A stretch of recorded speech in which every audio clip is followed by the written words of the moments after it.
Senhor tem cuidado de nós, o Senhor tem cuidado da nossa família, tem cuidado das nossas vidas.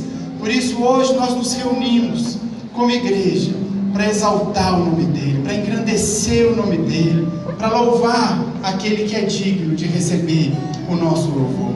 Senhor Jesus, nós te louvamos em mais essa noite. Te agradecemos porque pela tua graça nós nos reunimos aqui como igreja para te louvar, para te engrandecer, para te glorificar. Nós queremos nessa noite, ó Deus, exaltar o teu nome apenas. Queremos glorificar o Senhor porque só o Senhor é digno de receber toda honra, toda glória e todo louvor. Recebe, ó Deus, esse culto nas tuas mãos. Tudo isso, ó Deus, que nós fazemos aqui, tudo que vai acontecer é para a tua honra e é para a tua glória. Deus, que o Senhor seja engrandecido através dos nossos louvores, através da ministração da tua palavra. Deus, que enquanto nós te glorificamos, enquanto nós te exaltamos, enquanto nós meditamos na tua palavra, que o Senhor passeie no nosso meio, trazendo salvação, trazendo cura, trazendo reconciliação, trazendo restauração, mudança de vida, mudança de caráter. Que cada um de nós saia dessa reunião mais parecido, mais apaixonado e mais sedento pelo Senhor. Nós entregamos diante do Senhor toda a equipe, todos os ministros de louvor, o preletor dessa noite, cada diácono, o pessoal da mesa de som, os professores do Kids. Deus, cada pessoa envolvida nesse culto nós te entregamos nas tuas mãos. Abençoe-nos, ó Pai, porque o que nós queremos é entregar ao Senhor aqui o nosso melhor. Obrigado, Jesus, porque o Senhor nos dá a oportunidade de juntos nos alegrarmos na tua presença. Por isso, seja engrandecido, seja exaltado. É o que nós te pedimos, em nome de Jesus. Amém.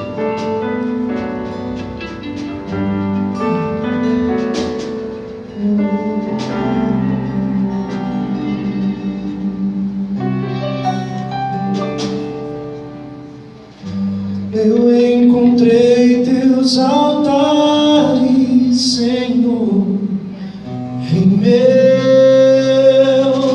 e Deus meu. Eu encontrei teus altares, Senhor, em meu e Deus meu. Declare isso. Eu encontrei teus altares, Senhor, em meu e Deus meu. Eu encontrei teus altares, Senhor, em meu e Deus meu. Levante sua voz, sua mão, declare.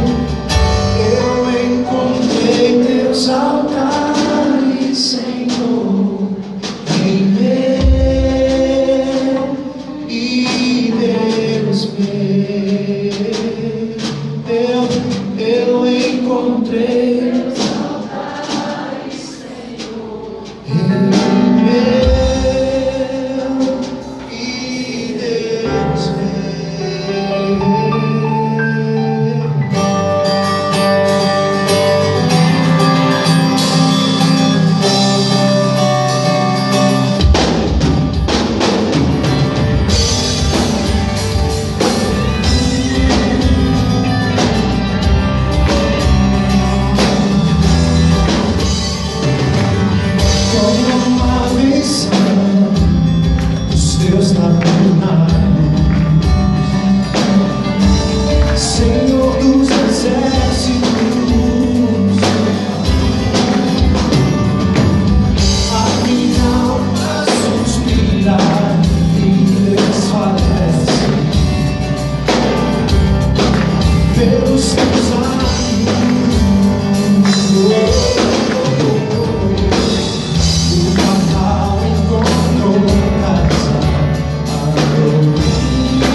a vida.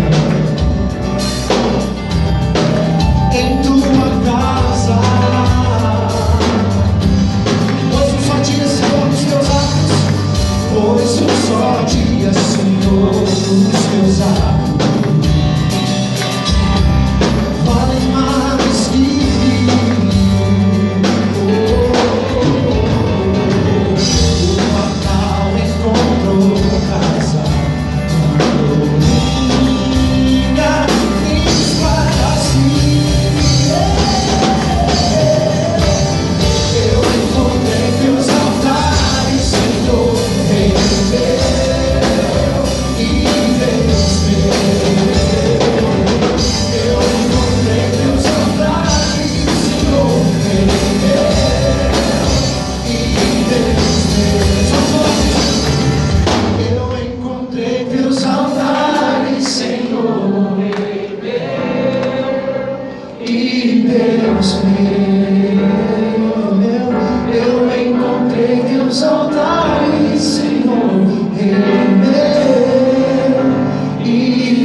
A paz do Senhor, irmãos. Já tinha um bom tempo que eu não via essa parte do corpo da igreja de Jesus, né? Eu não gosto de dizer que vir à igreja é um pouco difícil você ir à igreja, né? Nós cultuamos a Ele como igreja, mas a última vez que eu fui era na Orla da Pampulha, né? E eu me surpreendi chegando nesse lugar aqui, tão diferente, tão grande, tão espaçoso. Eu lembro que no outro lá estava apertado, né?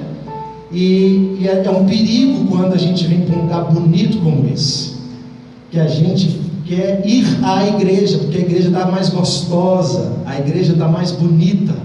E esse é um grande perigo que nós corremos, de ter igreja bonita. O bom é ter igreja feia, o bom é ter igreja apertada. Tem um ditado que fala que carro velho e apertado é o que anda, né? Mas quando a igreja está bonita, a gente é tentado a ir à igreja. Mas uma certa vez eu ouvi nesse lugar, não nesse lugar, mas nessa igreja, que aqui não é a casa, mas é a casa da casa. E eu glorifico a Deus por estar num prédio aonde a casa do Senhor está. Então, quando nós cantamos, eu encontrei os teus altares, não tem nada a ver com prédios, porque onde estiverem dois reunidos ali, levantamos um altar de adoração àquele que vive.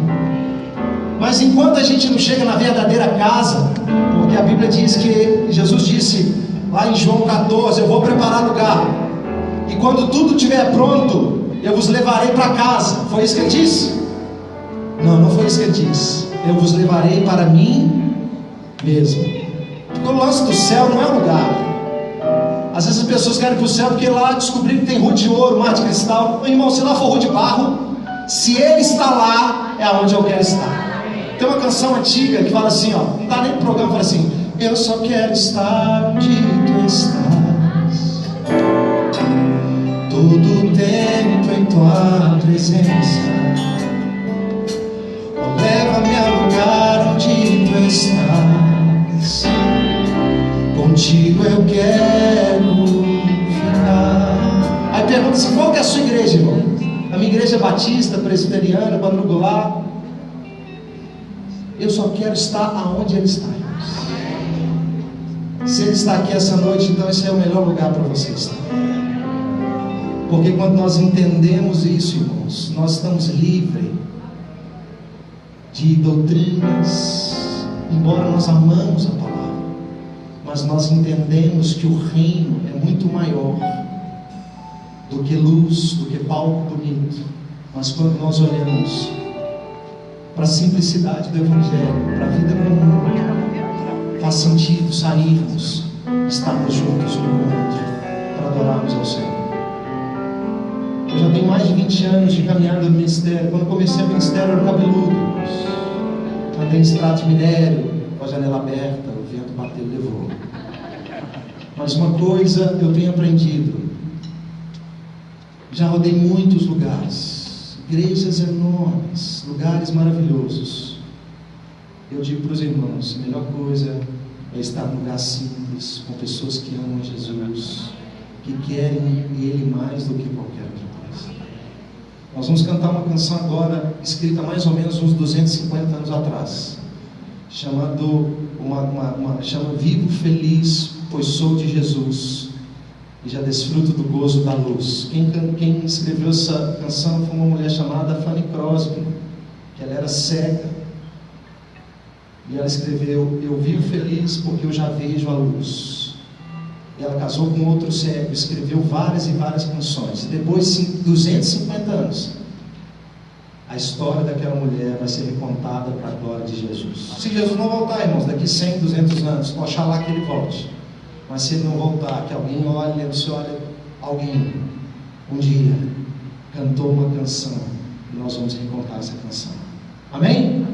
Vamos lá, Léo. O Léo de casa, né, gente? Aleluia.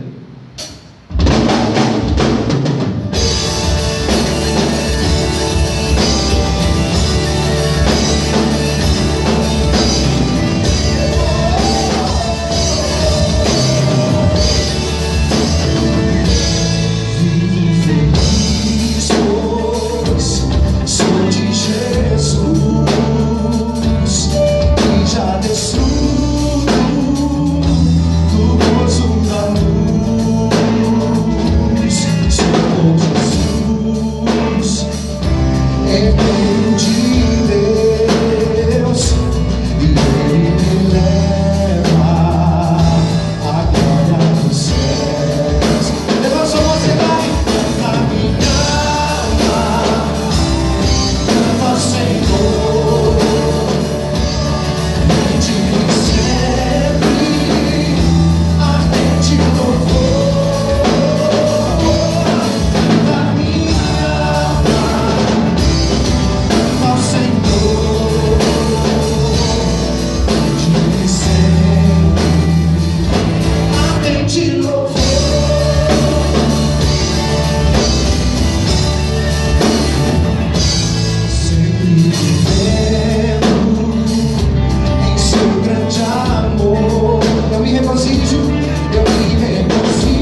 alguns irmãos assim, olhando para mim e falando, de onde que esse moço tirou essa canção, né?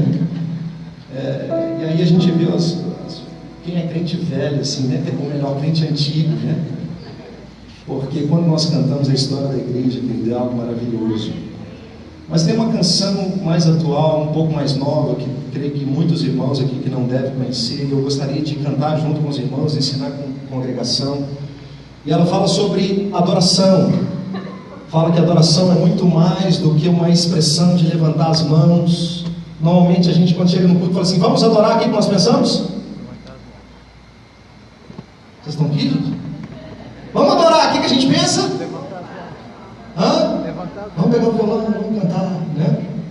Mas na Bíblia, em muitos momentos, a adoração estava ligada a outras coisas. Em Gênesis, quando o Senhor falou para Abraão, Abraão, leva o seu filho e sacrifica no monte. Abraão chamou isso de adoração. E ele disse assim, fiquem aqui, porque o menino vamos subir e após ter adorado, voltaremos. A adoração é obedecer, muitas vezes quando ele pede coisa difícil para a gente fazer. E quando nós entendemos isso, querido, a gente tem que saber que o que nós fazemos também é adoração, mas não é somente isso. E essa canção diz isso, ela diz assim, adoração é mais do que posso cantar para ti. Adoração é mais que levantar as minhas mãos. Adoração é mais que tudo que eu posso expressar. Adoração é obedecer.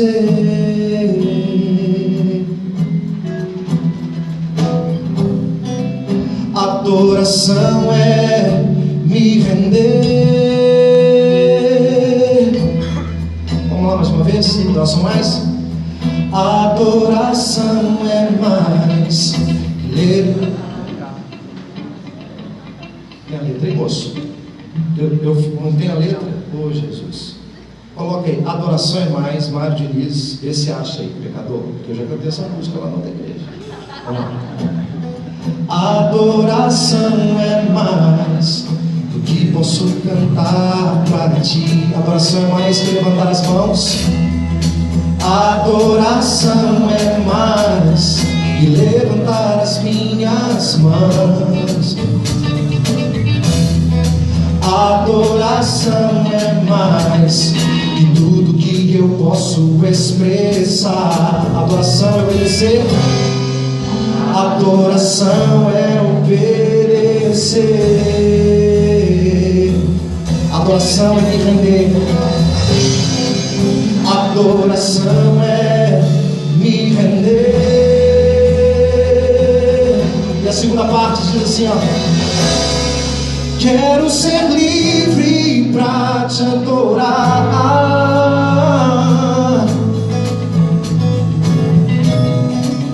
Manifesta em mim o teu reino.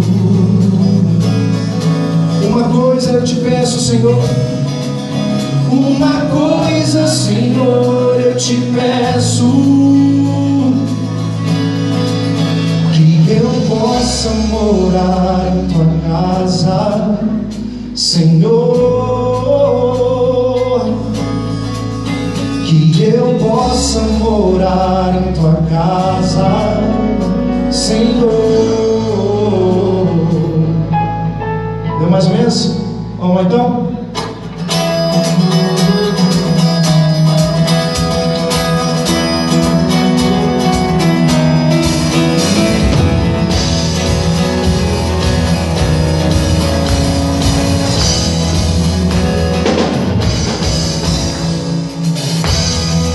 Adoração é mais do que posso cantar para ti.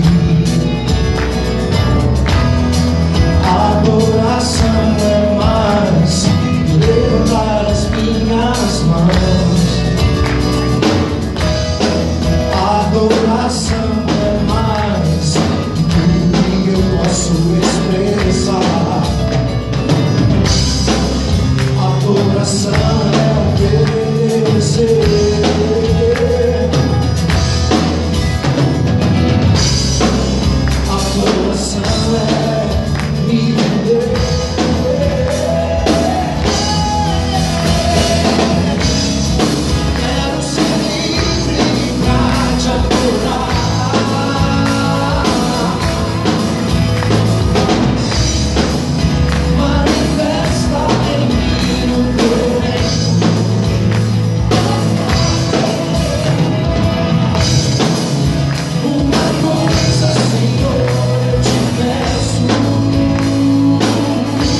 de mim, mais de ti e menos de mim, Senhor. Quero ser livre para te adorar. Quero ser livre para te adorar.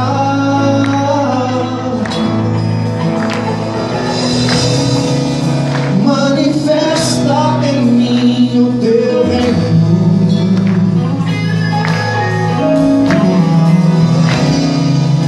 Uma coisa, Senhor, eu te peço, que eu possa morar, que eu possa morar em tua casa, Senhor. Que eu possa morar em tua casa, Senhor.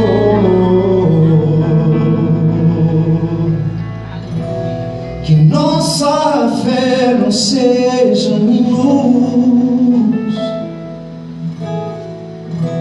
apenas notas em canções.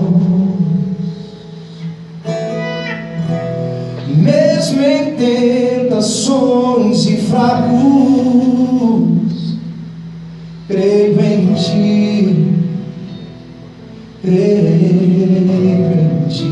Se você crê nisso, declare: acredito em Jesus Cristo, acredito em Deus o Pai, acredito no Santo Espírito,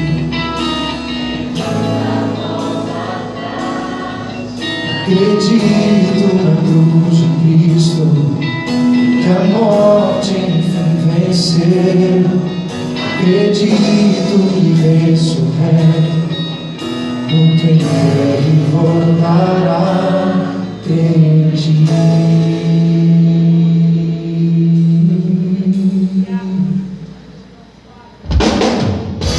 Que nossa fé seja apenas notas em canções, mesmo em tentações e fracos, creio em ti.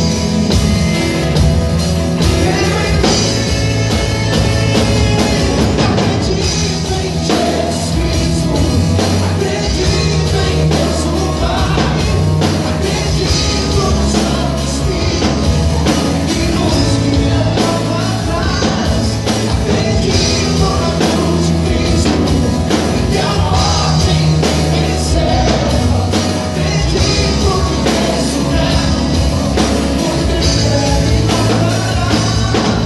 Acredito no retorno da vida, pois agora vamos vencer e deixa a viva essa correu em ti. As cadeias e vem ao céu, seu amor não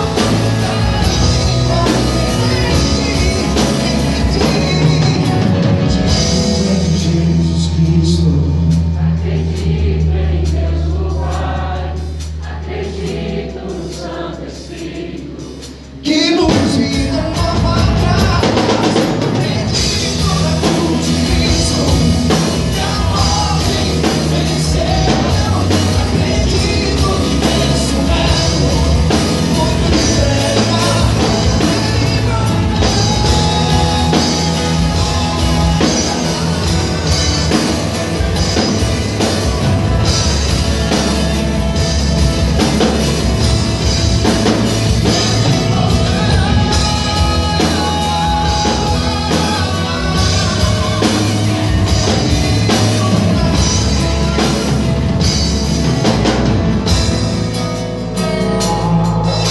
Acredito na cruz de Cristo, e que a morte enfim venceu.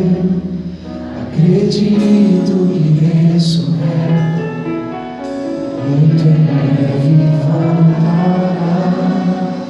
Creio em ti.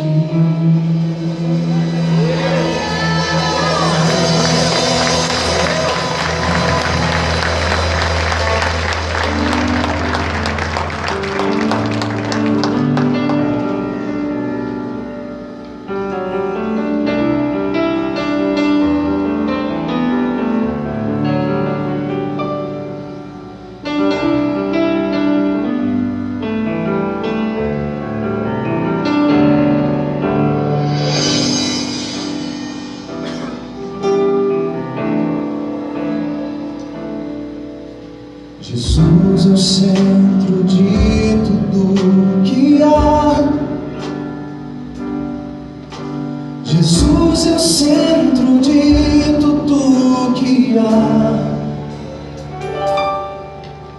o início e o fim, desde a eternidade, tudo é sobre Jesus. Jesus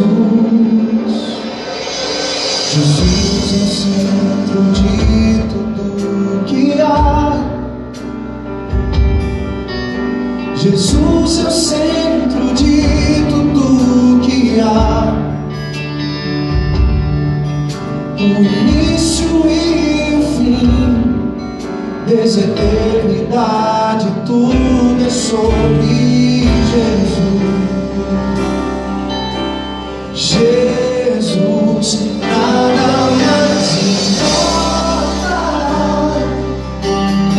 nada se compara a ti.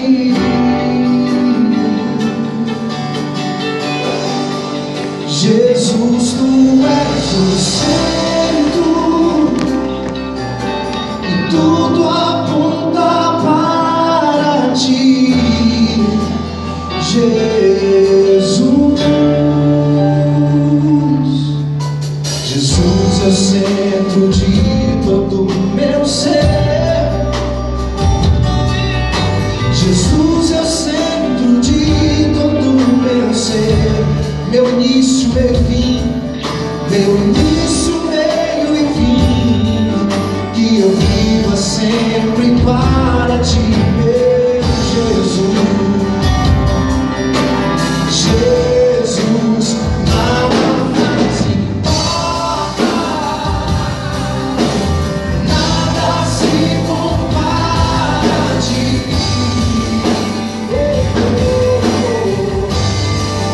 Jesus, tu és o centro, tudo aponta para ti. Jesus, que em meu coração Cristo seja o centro em todo meu ser. Mostre quem tu és, que em meu coração Cristo seja o centro em todo meu ser.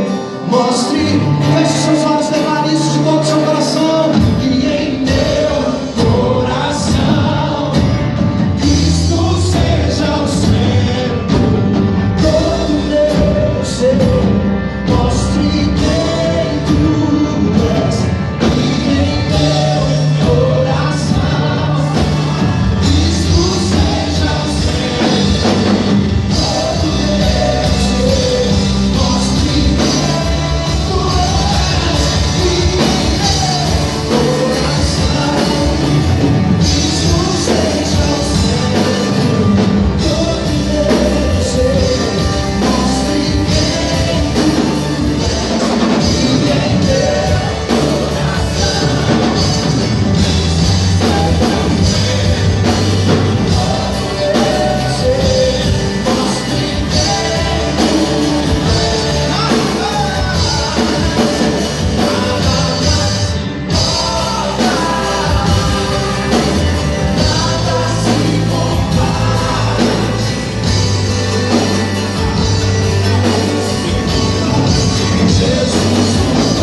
Cristo seja o centro em todo meu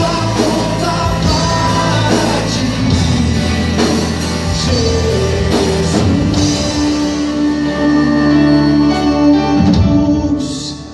Será que nesse momento agora nós vamos cantar essa última estrofe? E eu gostaria que você desse a mão para o seu irmão que está ao seu lado. Essa canção a gente precisa de entender muito forte essa parte. Jesus é o centro de tua igreja. Jesus é o centro de tua igreja. Um dia ele virá, com uma igreja eu vou me encontrar.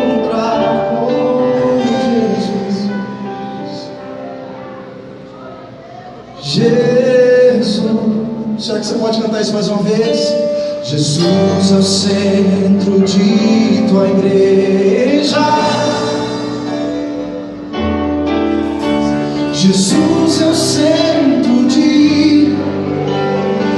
Cante mais alto com todo o seu coração. Diga um dia Ele virá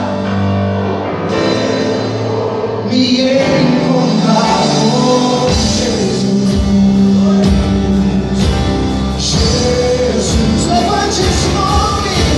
Jesus,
Jesus, há centenas de anos atrás, um pregador chamado John Edwards, um dia ele foi chamado para dar um sermão e ele ficou muitos dias jejuando e orando ao Senhor. E ele fazia uma oração dizendo: Senhor, me dá essa cidade, me dá essa cidade. E ele clamava e ele começou a jejuar muitos dias para pregar uma vez. E a história diz que aquele homem então chegou naquele lugar tão temente a Deus, aquele lugar tão cheio, e ele começou a pregar com tanto temor, que aquele sermão daquele homem propagou por todas as nações, dizendo: pecadores na mão de um Deus irado. E naquela noite, a história diz que muitos daquelas pessoas que estavam naquele tempo seguravam nas cadeiras, seguravam nas pilastras, pensando que o chão ia ceder e elas seriam engolidas, por tanto temor que havia naquelas pessoas, por amor ao Senhor. Sabe, queridos, hoje o que nós mais precisamos é centralizar Jesus, não só na nossa reunião, mas centralizar Jesus em tudo que fazemos. Quantas vezes nós viemos e preocupamos já o que vamos fazer depois da reunião? Não, queridos, nós precisamos de voltar para um culto que se entrega, não um culto que se assiste, mas um culto que se dá, um culto que se rende, não um culto para agradar os corações. Eu não quero ser daqui agradado, eu quero ser daqui quebrantado pelo Espírito Santo de Deus. E o culto, querido, ele não vem do púlpito para o banco, o culto vem do banco para o alto, onde nós rendemos louvor e honra a Ele. Por isso, querido, tire seus olhos que estão de mim. A igreja não precisa de pessoas para estar conduzindo. Nós seremos conduzidos pelos joelhos perante o Senhor. Por isso, ore ao Senhor do seu jeito, clame a Ele, diga: Senhor, eu preciso do Senhor aceite o centro da minha vida, eu preciso que o Senhor aceite o centro do meu casamento, eu preciso que o Senhor aceite o centro do meu relacionamento. Clame a Ele agora, querido, do seu jeito, no nome de Jesus. Levanta a sua voz em oração.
ao centro e todo meu ser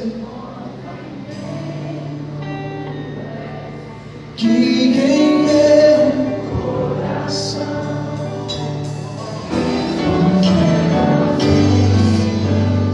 todo meu ser.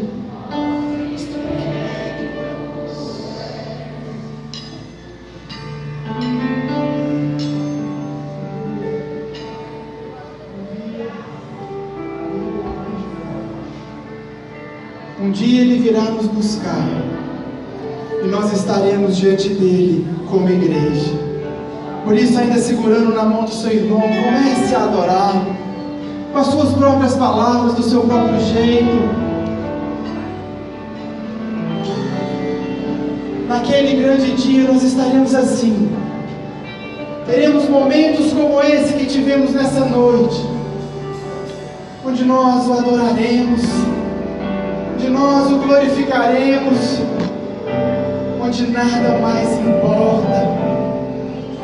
Abra seus lábios, meu irmão. Ore pelo seu irmão. Ore por quem você segura a mão. Ore pela igreja. Ah, Espírito Santo de Deus, eis-nos aqui, a tua igreja, o teu povo. Nós nos entregamos nas tuas mãos nessa noite. Que Jesus de fato seja o centro no coração de cada um de nós que está aqui.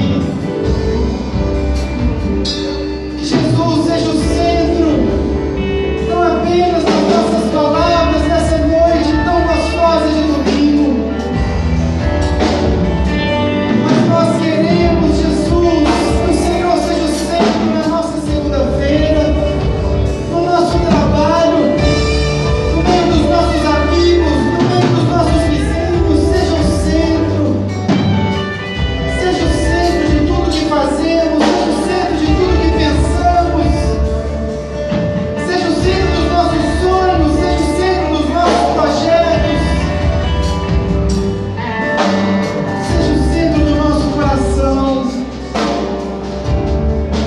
Ah, Espírito Santo de Deus, passeie em nosso meio nessa noite.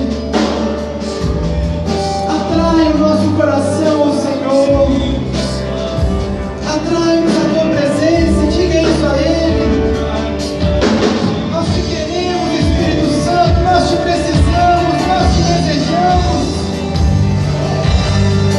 Marca essa noite em nossa casa como a noite onde o Senhor agiu, onde o Senhor moveu, onde o Senhor tocou, a noite que o Senhor curou, restaurou.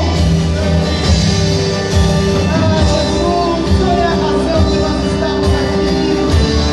Glorifique o teu nome presente. Grande.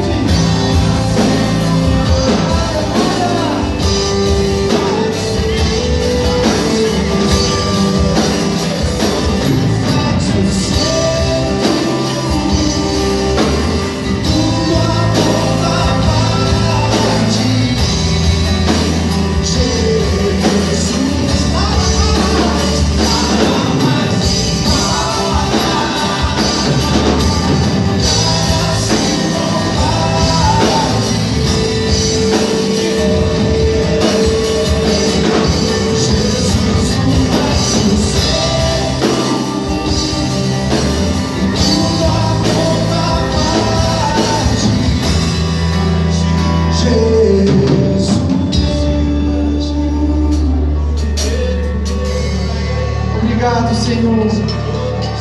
Obrigado, porque pela tua graça hoje nós podemos entrar no Santo dos Santos e consagrar totalmente nossa vida a Ti. Seja engrandecido nessa casa, seja engrandecido em nossas vidas. Glorifica o teu nome, meu Pai. Eis-nos aqui. Que essa seja aquela noite da qual nós nunca vamos nos esquecer. Vem fazer em nosso meio o que só o Senhor pode fazer. E faça isso para a tua própria glória, para a tua própria honra e para o teu próprio louvor. É o que nós te pedimos, com o coração cheio de gratidão. Em teu nome nós oramos. Se você crê nisso, meu irmão, dá um aplauso bem forte a Ele. O Senhor é o centro, Ele é o centro da nossa vida. Aleluia, aleluia, glória a Deus, glória a Deus,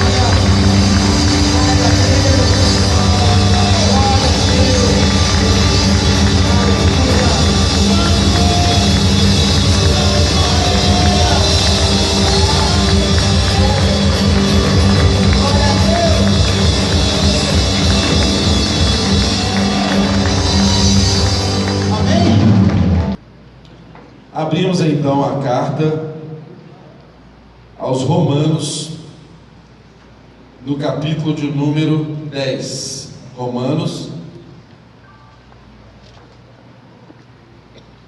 capítulo de número 10.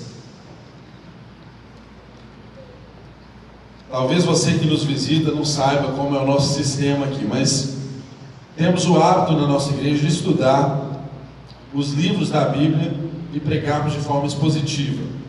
Por essa razão nós damos sequência aos textos bíblicos, de modo que se você vier na semana que vem, tomara que venha, você vai estudar a sequência do texto no livro de Romanos, capítulo 11.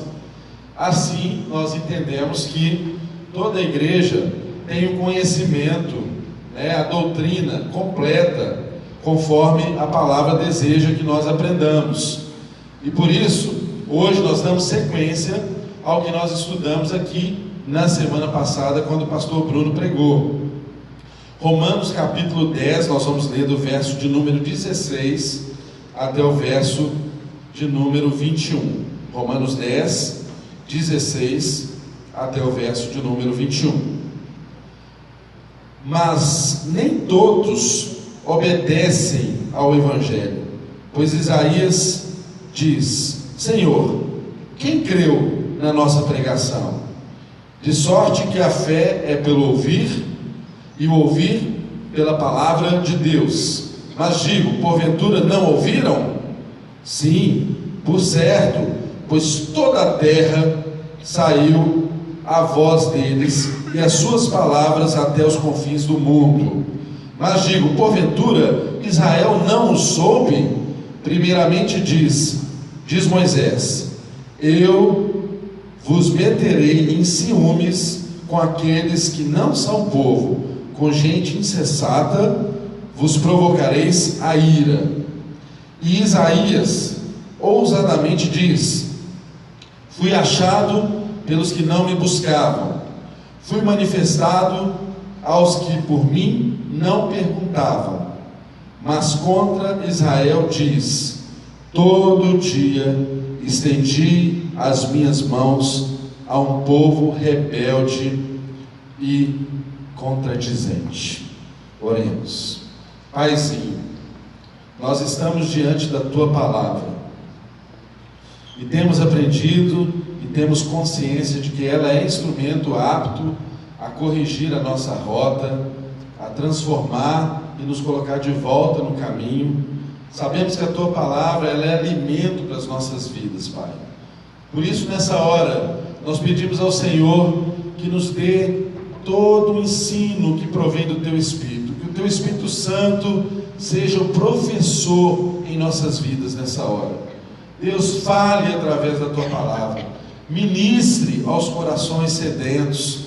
Deus, unja quem vai ministrar, como também unja quem vai ouvir a Tua palavra. Que no nome de Jesus haja aqui no nosso meio uma ambiência, uma atmosfera adequada à manifestação da Tua graça. Ó Senhor, faça-nos sair dessas portas ao final dessa reunião com uma convicção no coração de que o Teu Espírito nos ensinou, de que o Senhor falou conosco e de que estamos transformados um pouco mais à imagem do Seu Filho.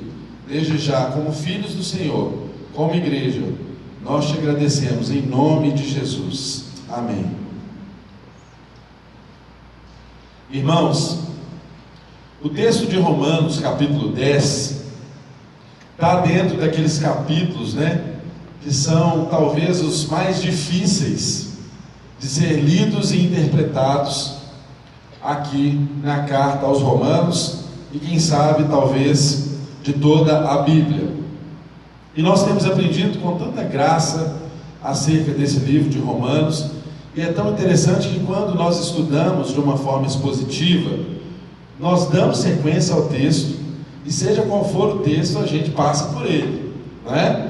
Nós não temos aqui qualquer possibilidade de pular um texto que a gente não gostaria de tratar, ou que fosse polêmico, ou que fosse mais difícil de trato.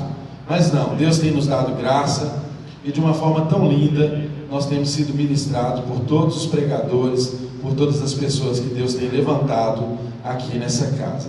E hoje, nós damos sequência aí ao texto do capítulo 10. E esse texto que nós vamos estudar hoje, ele fala um pouco da razão da incredulidade do povo de Israel. O povo de Israel era um povo incrédulo, um povo que, apesar de ter tido tantos sinais na sua história, no seu passado, tantas oportunidades de Deus falando com aquela nação, apesar disso, no momento em que Jesus veio à terra, morreu, viveu, morreu, ressuscitou, mostrou um caminho, mostrou qual o projeto da justificação de Deus através do seu próprio Filho. Muitos não compreenderam, muitos não entenderam, um remanescente permaneceu, mas alguns não ouviram, e alguns talvez, aliás, alguns ouviram e talvez não compreenderam exatamente aquilo que Deus desejava.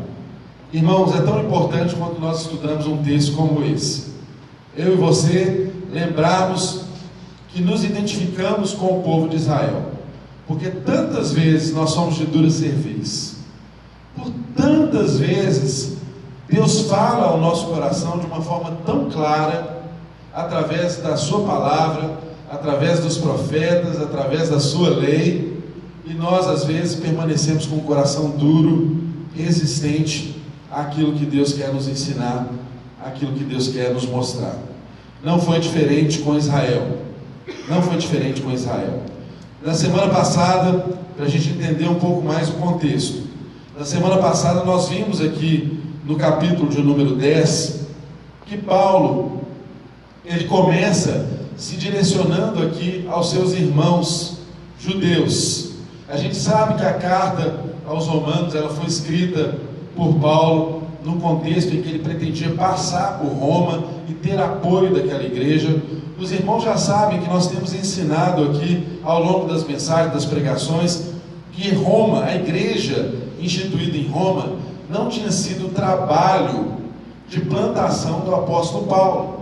Não tinha sido o apóstolo Paulo que plantou aquela igreja.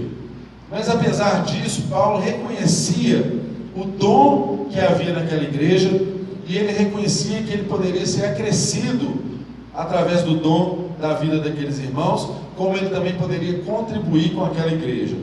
Irmãos, nós vemos com muita clareza na vida de Paulo que ele era um homem que tinha consciência de reino.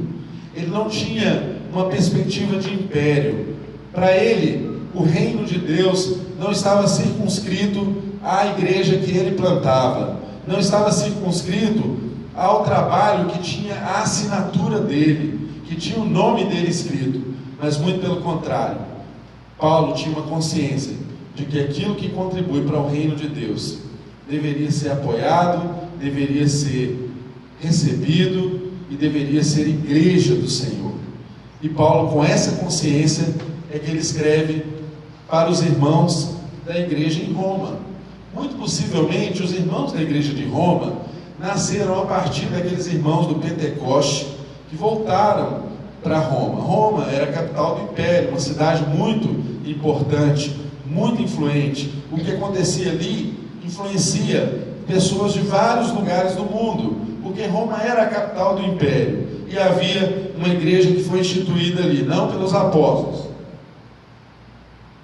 mas pelos irmãos que foram cheios do Espírito de Deus em Pentecostes, e alcançaram aquelas distâncias, aquele lugar longínquo, mas que era uma província, um lugar importante, a capital do império, e importante no trabalho missionário de Paulo. E Paulo então está aqui conversando com esses irmãos. Essa igreja ela era formada, muitos deles eram judeus, e Paulo havia tido uma história muito profunda e antiga e com muita participação dentro do judaísmo. Ele era um homem zeloso, ele era um homem que conhecia a lei, ele era um homem que tinha carta para perseguir os cristãos. Nós entendemos e estudamos a história da Bíblia e vemos aqui como que Paulo era um perseguidor de cristãos, como que Paulo consentiu com a morte de homens de Deus. Quando Estevão foi morto, Estevão, o primeiro mártir, que foi morto por causa do Evangelho, Paulo estava ali presente, consentindo com a morte dele. E Paulo perseguiu a tantos cristãos, perseguiu a igreja, manietou, amarrou, prendeu, perseguia, maltratava os irmãos, e fazia isso com um entendimento dentro do judaísmo. Paulo ele era extremamente zeloso naquilo que ele conhecia, mas esse zelo dele, sem o ideal entendimento, fazia com que ele fosse um fanático. E esse fanatismo não ficou apenas na estrutura da religião judaica. Em todo lugar onde se tem alguém que se empresta ao espírito religioso, ao espírito da religiosidade, começa a praticar um monte de coisas sem o entendimento claro do que faz coisas terríveis em nome de um Deus. E é assim, como nós vimos na semana passada, com muita propriedade, as maiores heresias nascem da Bíblia. As maiores heresias nascem da Bíblia. Então nós temos que ter muito cuidado.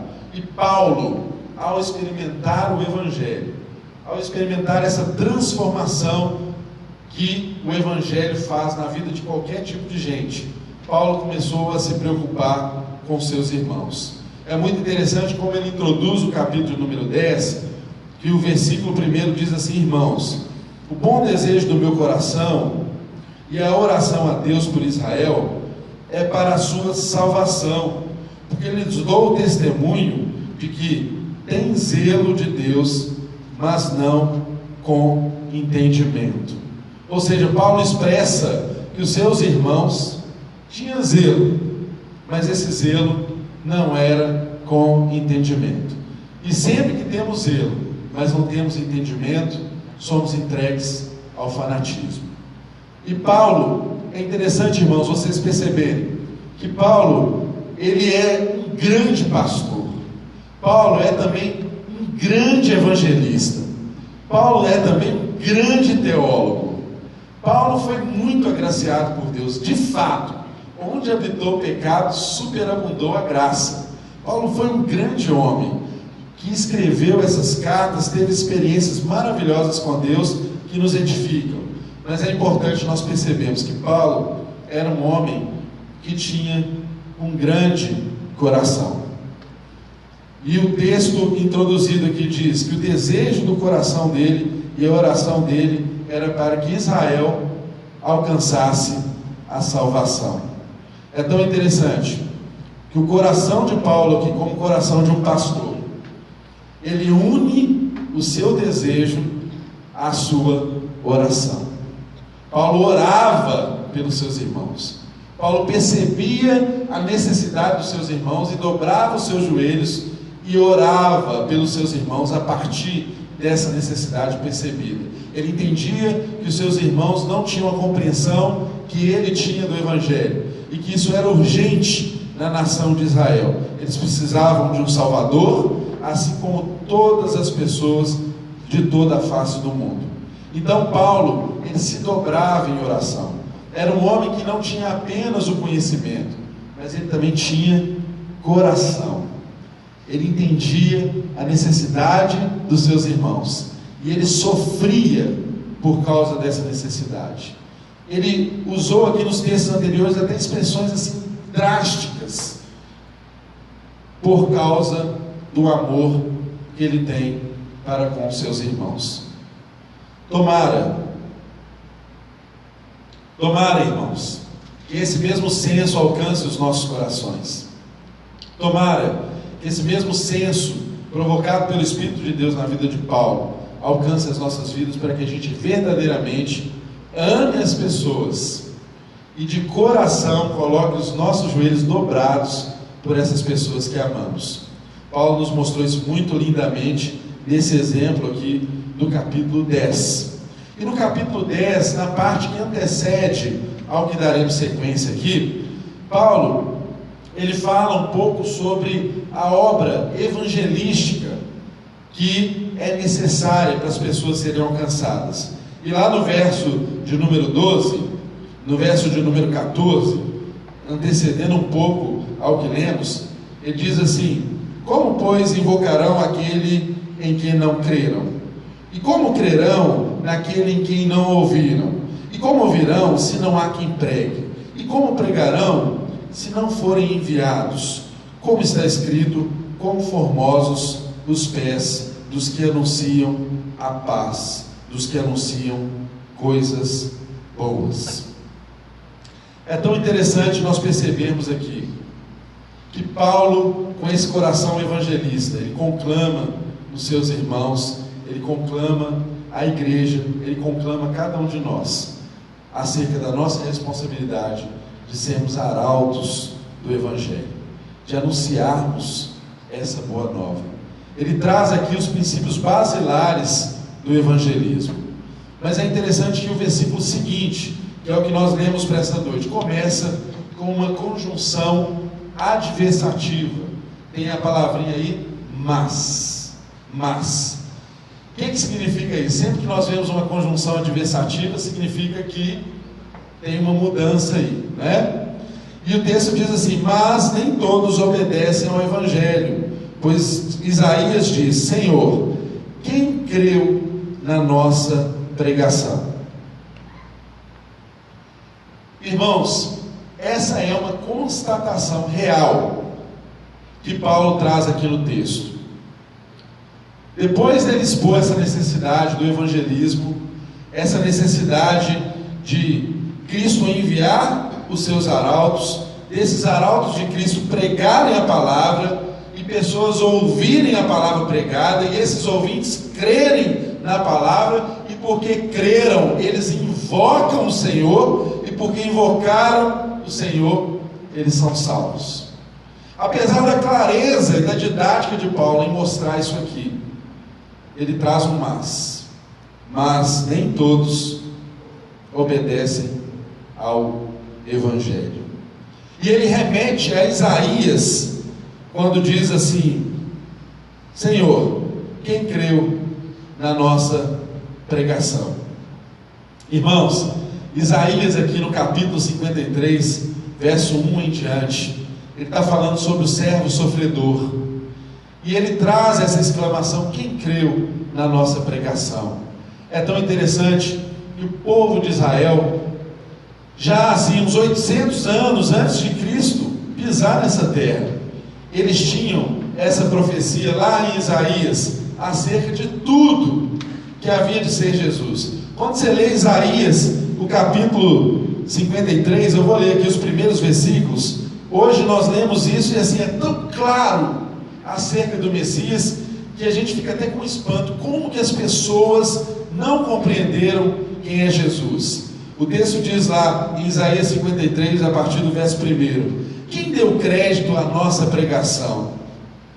Quem se manifestou, e a quem se manifestou o braço do Senhor? Porque foi subindo como um renovo perante ele, e como raiz de uma terra seca. Não tinha parecer nem formosura, e olhando nós para ele, nenhuma beleza víamos para que o desejássemos. Era desprezado e o mais indigno entre os homens, homem de dores, experimentado nos trabalhos, e como um de quem os homens escondiam o rosto. Era desprezado e não fizemos caso algum dele. Verdadeiramente, ele tomou sobre si as nossas enfermidades, e as nossas dores levou sobre si, e nós os reputamos por aflito, ferido de Deus e oprimido. mas ele foi ferido pelas nossas transgressões, moído pelas nossas iniquidades. O castigo que nos traz a paz estava sobre ele, e pelas suas pisaduras fomos sarados. Aleluia. Nós falamos tanto esse versículo, né? Nós lemos essa profecia, nos lembramos disso, mas isso foi dito muitos séculos antes de Jesus pisar a terra. Isso foi dito ao povo que era portador da palavra de Deus. E ainda assim, quando Jesus veio nessa terra e sofreu e padeceu, e foi esse servo que o texto nos mostra, ainda assim ele não foi reconhecido pelos seus. Mas, como diz João, a todos quantos o receberam, deu-lhes o direito de serem feitos filhos de Deus, a saber, aos que creem no seu nome. Estamos aqui, eu e você, que somos frutos exatamente desses que ele recebeu por adoção, desses que não eram povo de Deus, eleito, Israel de Deus, mas que fomos alcançados por tão grande favor, por tão grande graça. Então, irmãos, percebam que esse clamor de Isaías, que a pregação já era antiga, a pregação já era algo que não era novo na vida daquele povo. Senhor, quem creu na nossa pregação? Quem aceitou a nossa pregação? Irmãos, muitas vezes eu e você, tal como Isaías, fazemos essa mesma exclamação.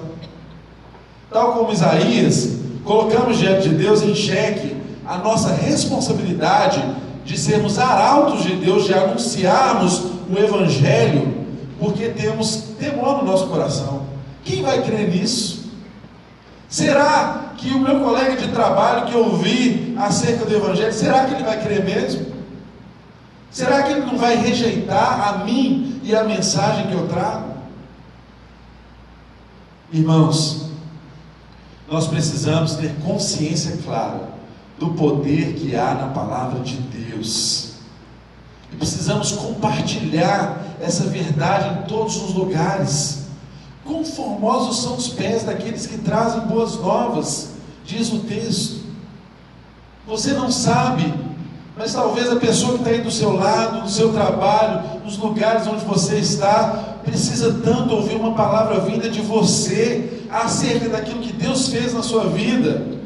E tantas vezes nós ficamos dificultando, tantas vezes nós criamos cenários, pensamos assim: fulano que está do meu lado é tão intelectual, é tão racional, não vai ouvir a palavra, vai me rejeitar, e por isso você se cala, você se fecha, e você não proclama a verdade. Como ouvirão, se não há quem pregue? Como ouvirão? Como crerão? Como farão a declaração de que dependem de Deus? Como farão a invocação de Deus, se não creram, se não ouviram, se alguém não foi pregar, se alguém não foi falar do Evangelho? Às vezes nós colocamos tantas dificuldades nisso, mas isso é algo muito simples, meu irmão, muito simples. Você tem que falar daquilo que Deus fez na sua vida. Você compartilha daquilo que Jesus fez na sua vida. Não precisa ser algo tão elaborado. Às vezes nós pensamos que as pessoas esperam de nós uma doutrina assim muito elaborada. Você quer discutir filosofias, você quer discutir teologias com pessoas que não creem nisso. Quando a pessoa que está aí do seu lado, às vezes precisam só saber que Deus a ama, e que porque Ele a ama, Ele enviou o seu filho, seu único filho, para morrer por ela. Ela é importante para Deus. Muitas vezes nós nos surpreendemos com o evangelismo que trata das coisas de uma forma simples. Quantas vezes eu mesmo fui surpreendido quando via em Belo Horizonte, por exemplo, um grande evangelista. Aí tinha aquelas grandes concentrações, sei lá, na Gameleira, ou na praça da estação. Aí vem aquele grande evangelista, vai pregar a palavra, e você vai. Eu fui. Aí você chega lá com uma alta expectativa. Olha, o evangelista está vindo pregar em Belo Horizonte, uma cruzada internacional. Aí quando você chega lá, o homem abre a Bíblia, João 3,16. Não é assim? E lê lá: porque Deus amou o mundo de tal maneira que deu o seu Filho unigênito, para que todo aquele que nele crê não pereça, mas tenha a vida eterna. Aí você fala: só isso?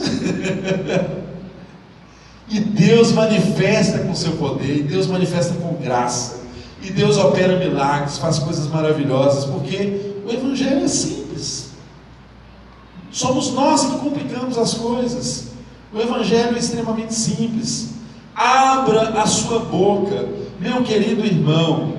Não se esconda atrás da soberania de Deus. Deus é soberano, sim, mas Ele nos fez seres responsáveis. Eu e você temos responsabilidades. Abra a sua boca e fale. Abra a sua boca e fale. Você é responsável. Sabe de uma coisa, irmão? Tem lugares que o Evangelho só pode chegar através de você. Tem lugares onde só você está. Muito provavelmente pessoas que estão do seu lado jamais irão a uma igreja, a um culto, ou mesmo na internet pesquisarão, ouvirão uma palavra, mas você está ali do lado dessa pessoa. Fale do amor de Deus, fale dessa graça que te alcançou, fale desse poder transformador que cura, que transforma, que dá uma nova vida. Quantas vezes eu e você ouvimos pessoas do nosso lado passando por situações, por problemas, que nós como cristãos sabemos que podemos colocar isso diante de Deus, e são verdadeiras oportunidades para manifestarmos o Evangelho, para abrirmos os nossos lábios e falarmos daquilo que Deus pode fazer naquela vida, e nós nos omitimos.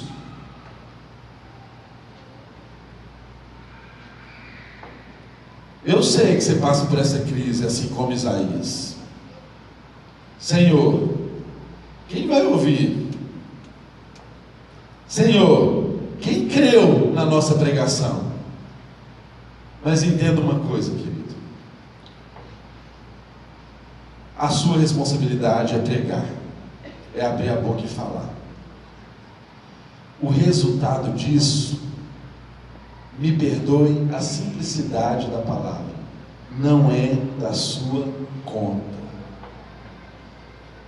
O resultado da pregação não é responsabilidade sua, porque a palavra de Deus é uma espada de dois gumes. Ela chega, ela traz o ensino para a pessoa ser transformada, como ela também, se a pessoa não quiser a transformação, ela impera o juízo. Nós somos responsáveis de abrir a boca e falar. Prega a palavra, a tempo e fora de tempo, pregue a palavra. Conte aquilo que Deus fez na sua vida. Manifeste o Evangelho às pessoas. E não se preocupe com o resultado disso. Porque aquele que deu a palavra, Ele mesmo é o dono da missão dessa palavra. A missão é de Deus, meu irmão. A missão não é sua. O que um arauto faz? Um arauto é um mensageiro. Ele só leva a mensagem, ele é um portador da mensagem. A mensagem não tem origem no arauto. Arauto não fala dele, não é dele que ele fala, não é das coisas dele. Ele é responsável por passar a mensagem exatamente como ele recebeu. E o arauto de Deus hoje não são os pregadores que estão aqui no púlpito, não. Somos também, mas não apenas nós. O ID é para todos nós. O sacerdócio é universal. Em Cristo o acesso é para todos. O véu do templo se rasgou de alto a baixo. Eu e você temos o mesmo acesso. Não há categorias de pessoas diante de Deus. Ele olha para todos e vê apenas filhos, lavados e remidos no sangue do Cordeiro. Abra sua boca e crê no poder inerente à palavra de Deus. Abra sua boca e fale. Abra sua boca e fale. Abra sua boca e anuncie. É tão interessante nós pensarmos que antigamente os arautos davam as notícias nas praças públicas, nos lugares públicos. Eles davam publicidade àquilo que precisava ser dito a toda a população. E nos dias de hoje nós temos experimentado uma ferramenta tão boa, que são as redes sociais. Um lugar tão bom para a gente propagar as boas notícias. E eu pergunto a mim e a você, como é que você tem feito uso disso? Que mensagem você tem proclamado ali? Que tipo de arauto que você tem sido naquele lugar? Você tem ensinado e proclamado as boas novas? Jesus está voltando, queridos. Parece que a gente anda se esquecendo dessas coisas. O Evangelho é o poder de Deus para a salvação de todo aquele que crê, seja judeu ou seja gentil. Será que nós esquecemos que o Evangelho tem o poder para salvar, para transformar vidas? Quantas pessoas que estão do seu lado que precisam experimentar uma transformação? Isso pode acontecer através de você. Não se esqueça de que você é um responsável. E não se preocupe com o resultado daquilo que você fala. Pregue a palavra. Abra os seus lábios. Pregue a palavra. O texto diz: de sorte que a fé é pelo ouvir e ouvir pela palavra de Deus. E ele diz no verso 18: mas digo, porventura não ouviram? É uma objeção que Paulo faz aqui no texto ao nos ensinar. Ele traz algumas considerações possíveis que os judeus poderiam fazer acerca da indagação. Será que ouviram? Mas na mesma consideração que ele faz, ele já rejeita, ele já rechaça no mesmo momento essas considerações, para que ao final ele chegue a uma conclusão que não é uma conclusão voltada apenas para os judeus, é uma conclusão voltada para nós. E ele diz aqui: porventura não ouviram? E logo ele responde: sim, por certo, pois toda a terra saiu a voz deles e as suas palavras até os confins do mundo. Irmãos, eles não ouviram? Paulo cita aqui o Salmo de número 19, verso 4, ele faz um paralelo com o Antigo Testamento, ou seja, com a palavra que os judeus já conheciam.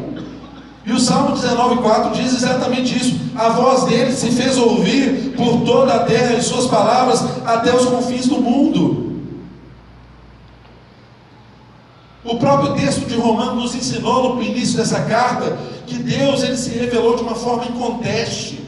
Até mesmo aqueles que faziam de conta que Deus não existia, não, eles são indesculpáveis diante de Deus, porque a própria natureza dá testemunho de que há um Deus, a própria natureza dá testemunho que há em nós um código de moralidade. Mesmo que não tenhamos a revelação específica, Deus se fez presente e se revelou até a natureza, de modo que ele é inconteste, de modo que no juízo dele, todos somos responsáveis. E o que Paulo está dizendo aqui é exatamente isso. Eles ouviram, claro que sim, ouviram no passado acerca desse Deus. E se Deus deseja que a revelação geral dele, da sua glória, seja universal, tal como ele fez inclusive na natureza, quanto mais da sua graça específica, da sua graça salvífica, não seja igualmente universal. É o desejo de Deus. Por isso, abre a sua boca, fale de um Deus que salva, fale de um Deus que transforma. O texto também nos traz uma outra objeção que poderia ser objeto aqui de um pensamento de um judeu, que está no verso seguinte: mas digo, porventura Israel não soube? Porventura Israel não soube? Será que Israel não entendeu? A primeira objeção é: será que não ouviram? Agora, a segunda objeção é: será que não entenderam? Será que não entenderam o que ouviram? E o que Paulo responde? Para responder um bom judeu, Paulo usa dois argumentos que são infalíveis para com os próprios judeus. Ele cita Moisés e ele cita Isaías. Ou seja, ele usa de um exemplo relacionado à lei,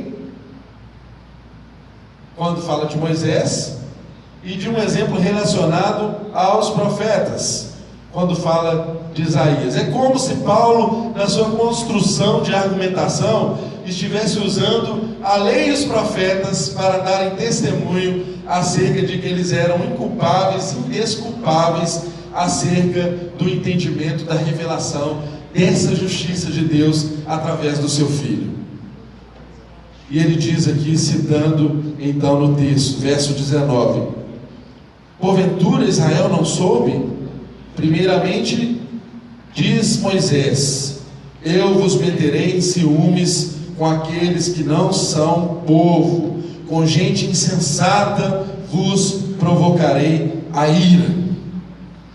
Olha só, ele já está mencionando aqui que o próprio Moisés já predizia acerca de Deus levantar um povo que não era o povo dele, e de que isso levantaria ciúmes no povo que ele havia chamado. Olha, Paulo dando testemunho que lá em Moisés já era possível ter clareza dessa revelação, assim como muito antes, lá atrás, nós temos clareza acerca de que nós somos justificados pela fé. Tem gente que gosta de fazer a divisão assim: o Velho Testamento é o tempo da lei e o Novo Testamento é o tempo da graça. Meu irmão, esqueça disso. Esqueça disso. Porque no momento em que o homem pecou, o que ele merecia era condenação. E se após o pecado Deus não nos condenou, não nos aniquilou, não nos condenou à inexistência, tudo que aconteceu após o pecado é graça de Deus. É graça de Deus. Então entenda, meu irmão, a lei é uma graça de Deus, é uma manifestação da graça de Deus, porque a lei é um espelho que Ele coloca diante de nós e mostra para a gente o quanto a gente é feio. Em síntese é isso. Você olha para a lei e fala assim: eu sou um desgraçado, eu não dou conta. Se é isso que Deus espera de mim, eu não posso fazer isso. A lei nos condena e nos leva à consciência de que nós precisamos de um Salvador. Só um condenado é que tem condição de levantar os braços e dizer assim: Senhor, eu não consigo fazer nada, estou num buraco, me tira daqui. É isso que a lei fez conosco, meus irmãos. É isso que a lei deveria fazer na vida dos judeus, por quem Paulo chora, por quem Paulo ora, porque não entenderam, se sentaram em cima do privilégio, se sentaram em cima de um zelo que é sem conhecimento, um fanatismo, um espírito de religiosidade, e não entenderam a justiça de Deus, e não entenderam Jesus, justiça de Deus.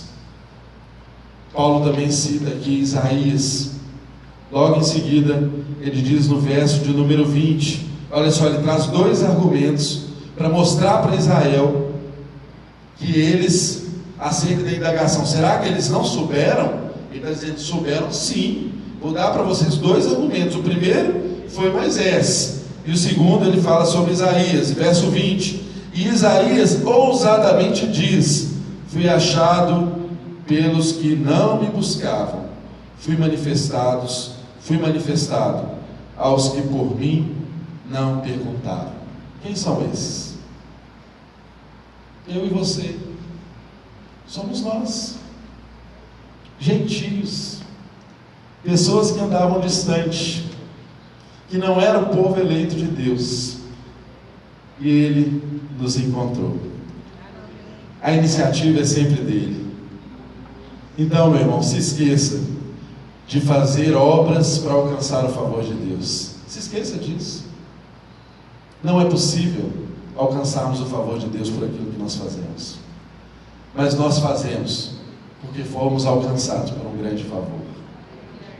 Nós fazemos porque fomos alcançados por uma grande obra na cruz do Calvário, que é capaz de redimir toda a terra, todo o universo. O sacrifício de Jesus.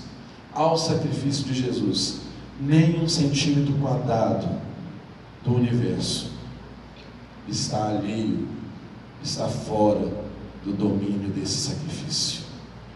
Jesus é tudo. Como nós cantamos e louvamos a Ele aqui nessa noite, ainda que você não tenha essa consciência o tempo inteiro, Ele é o centro de tudo. O universo é carregado nas costas de Cristo Jesus.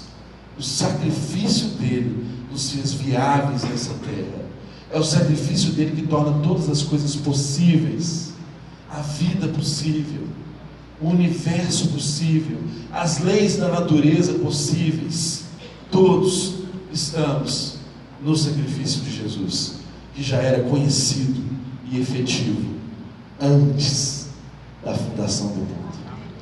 Isso é maravilhoso. Nosso Deus é maravilhoso.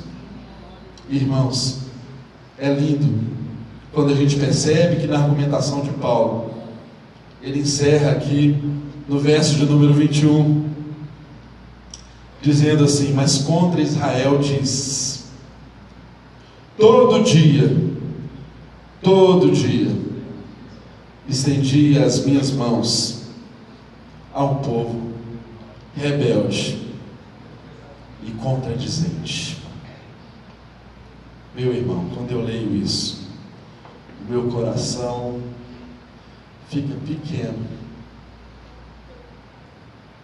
porque eu sou povo rebelde e contradizente. Quanta rebeldia em nossas vidas, quanta rebeldia em nossos corações. E o que mais me espanta no texto é a graça de Deus se manifestando, porque o texto diz assim: todo dia eu estendi as minhas mãos. Não importa, meu irmão, a sua condição, não importa se você ouviu e não praticou, ou se você ouviu e não entendeu, uma coisa é fato: a sua recalcitrância, a sua desobediência não encolheu os braços de Deus. Ele continua de braços abertos, como um pai que espera um filho. Quem é pai aqui sabe. Às vezes você ensina o seu filho e um dia na vida ele sai de casa. Então, como a parábola do filho pródigo, ele sai, você ensinou tudo certo, mas ele escolhe um outro caminho. Ele escolhe a desobediência, ele escolhe ser recalcitrante, ele escolhe um caminho que não é o caminho que agrada o seu coração. Ele desobedece reiteradamente, ele rejeita constantemente, ele tem uma firme resistência, ele tem uma recalcitrância repetida. Mas quando você olha para o Pai, ele continua de braços abertos. Meu querido, o que Deus quer falar comigo e com você nessa noite é que se você andou longe, volte logo para os braços do Pai. Se alguma coisa calou a sua voz, para que você não proclamasse o Evangelho da sua salvação, abra os seus lábios, fale de novo de tão grande salvação que alcançou a sua vida. Que Deus encha os nossos corações. Nesse dia, nós vamos aqui ceiar. E o que é a ceia? A ceia é um memorial. Nós lembramos na ceia aquilo que nós não podemos esquecer. E é tão interessante que a gente tem por hábito esquecer aquilo que a gente deve sempre lembrar, não é?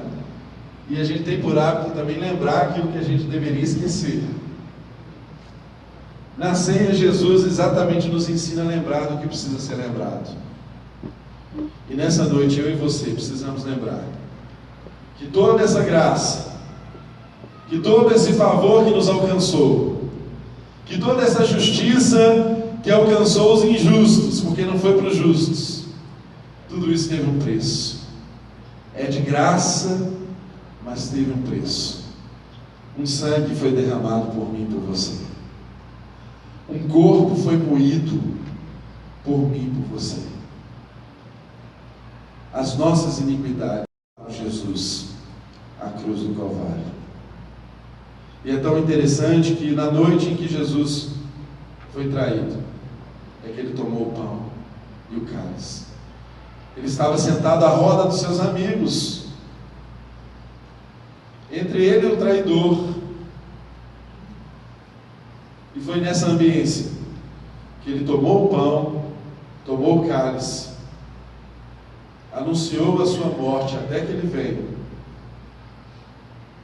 e nos convocou a sermos essa igreja que sempre lembra de um sacrifício que salvou o universo, o sacrifício que restaura todas as coisas, inclusive eu e você. E por isso nós não podemos deixar de falar disso. Por isso nós abrimos os nossos lábios. Por isso, toda desobediência vai ser ocupada por um coração rendido, um coração obediente, um coração que se quebranta diante do Pai, um coração que reconhece que é um filho amado e que obedece por causa do amor, que obedece não por uma obrigação sacramental, regimental, não por uma lei instituída, mas obedece porque ama, obedece porque foi alcançado por um grande amor, obedece porque tem um coração agradecido, obedece porque foi salvo em Cristo Jesus, feito nele, criado nele para as boas obras. Pela graça fomos salvos. Isso é maravilhoso. Por isso, nessa hora, meu querido irmão, você recebeu aí os elementos da ceia, e eu te convido, com essa consciência, a comermos do pão e a bebermos do cálice, anunciando a sua morte até que ele venha. Comamos, pois, o pão e bebamos o cálice.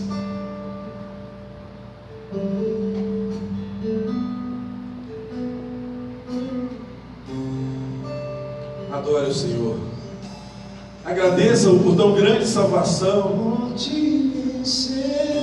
Adore-o, adore-o, adore-o, adore-o.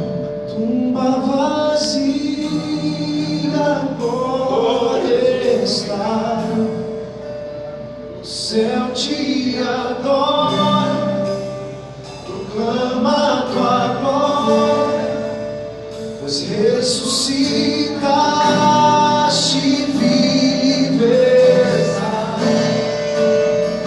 és invencível.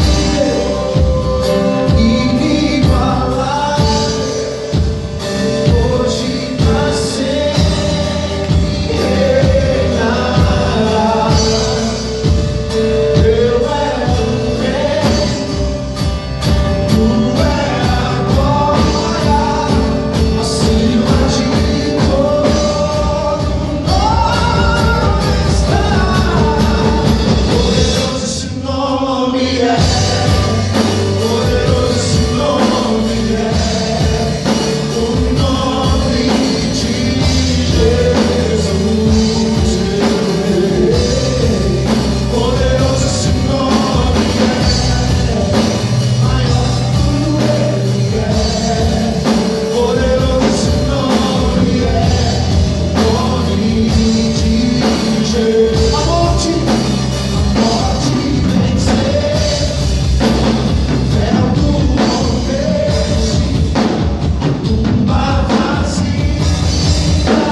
te salvar.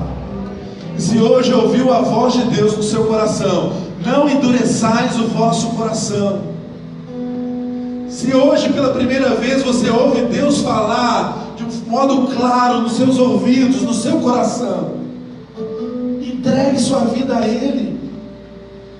Não perca tempo, se entregue a Ele. Ele já se entregou por você.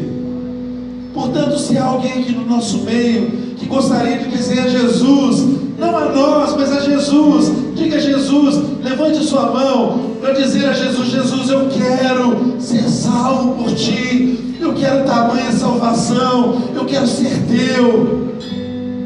Se há alguém no nosso meio que gostaria de fazer essa declaração a Deus, eu peço a você, levante a sua mão no seu lugar, levante o seu braço, que eu desejo orar por você. Há alguém aqui no nosso meio, ou quem sabe você estava andando longe, como um filho pródigo, distante de casa, longe do Pai, longe da consciência do Evangelho, e por isso o coração ficou empedrecido, o coração ficou seco, e não tinha palavras nos lábios, porque o coração, a boca fala daquilo que está cheio do coração. E nessa noite Deus disse a você que você precisa fazer um concerto com Ele. Oh, meu irmão, levante a sua mão no seu lugar. Nós queremos apenas orar por você e te abençoar. Há alguém no nosso meio, sem constrangimento algum. Quem olha para você é Deus. É Ele quem espera de você a resposta. É Ele quem espera os seus braços estendidos para Ele te dar a mão e te tirar do lugar para onde você nunca precisava ter ido. Oh Pai, abençoe a Tua igreja, Senhor, e continue derramando a Tua graça, meu Pai, em Teu favor, produzindo, ó Deus, o fruto que o Senhor mesmo espera de nós. Encha do Teu Espírito, suplante toda dor, transforme todo desespero em esperança, porque esse é o povo da esperança. Eis aqui o Teu povo, Deus, o povo da esperança, o povo que espera, que aguarda ansiosamente a Tua volta. Oh Jesus, não nos deixe esmorecer, levante os abatidos, alcance os corações feridos e faça a Tua obra nova. Reavive-os, provoque sede, fome por Tua palavra. Dê uma nova chance, uma nova oportunidade. E nos conduza, Pai, debaixo da Tua proteção, firmes, convictos no propósito que o Senhor tem para cada um de nós. Vá na graça, vá na unção, vá no poder do Espírito Santo de Deus, meu irmão. Em nome de Jesus, nós te abençoamos. Antes de ir embora, dê um abraço gostoso nesse irmão que está aí do seu lado. Abençoe, eu desejo uma boa semana. Em nome de Jesus.